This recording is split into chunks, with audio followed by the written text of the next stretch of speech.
दोस्तों, आज जो मैं आपको बताने जा रहा हूँ उसे ध्यान से सुनिएगा, क्योंकि ये कोई सोशल मीडिया की अफवाह नहीं है, ये कोई मनगढ़ंत कहानी नहीं है और न ही किसी यूट्यूबर की निजी राय है।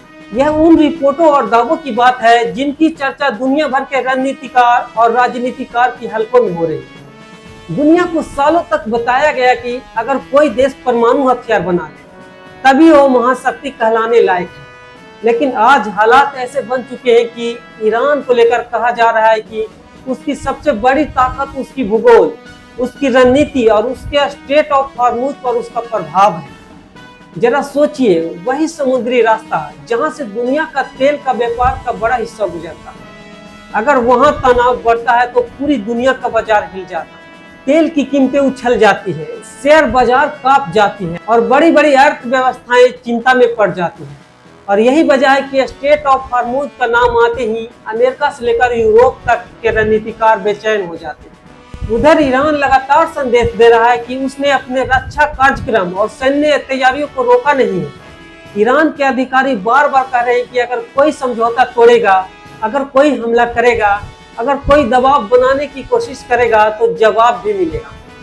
लेकिन दोस्तों, असली कहानी सिर्फ हथियारों की नहीं है, असली कहानी उस नैरेटिव की है जो दुनिया के सामने खड़ा हो चुका है। सालों तक कहा गया था कि अमेरिका जो चाहेगा वही होगा, इजराइल जो चाहेगा वही होगा, लेकिन पूर्व मध्य की राजनीति में ऐसा मोड़ आ चुका है कि यहाँ चीजें पहले जैसी दिखाई नहीं दे रही है। और यही वजह है कि हर बयान, हर समझौता और हर कूटनीतिक गतिविधियां पर पूरी दुनिया की नजर है। कुछ लोग लगातार सवाल उठा रहे हैं कि फिलिस्तीन का क्या हुआ, गाजा का क्या हुआ, लेकिन दूसरी तरफ ऐसे भी लोग हैं जो दावा करते हैं कि ईरान वर्षों से फिलिस्तीन का मुद्दा अंतर्राष्ट्रीय मंचों पर उठाता रहा है और यही वजह है कि लगातार वह विवादों में घिरा रहा है। दोस्तों, दुनिया की राजनीति बड़ी अजीब चीज है। कैमरे के सामने कुछ कहा जाता है और बंद कैमरों में कुछ कहा जाता है। जनता के सामने कुछ बयान दिए जाते हैं और पर्दे के पीछे कुछ समझौता होते हैं। और यही वजह है कि इस बड़ी खबर के पीछे भी दूसरी कहानी छिपी हुई है। आज अमेरिका कह रहा है कि उसका मकसद सिर्फ क्षेत्रीय स्थिरता है, लेकिन आलोचक पूछ रहे हैं कि अगर ऐसा है तो इतने वर्षों से संघर्ष क्यों बढ़ते रहे, इतनी प्रतिबंध क्यों लगाए गए, इतनी सैन्य गतिविधियां क्यों हुई। दूसरी तरफ इजराइल लगातार सुरक्षा का हवाला देता है, लेकिन गाजा, वेस्ट बैंक और लेबनान की घटना को लेकर अंतर्राष्ट्रीय स्तर पर सवाल भी उठाते रहे।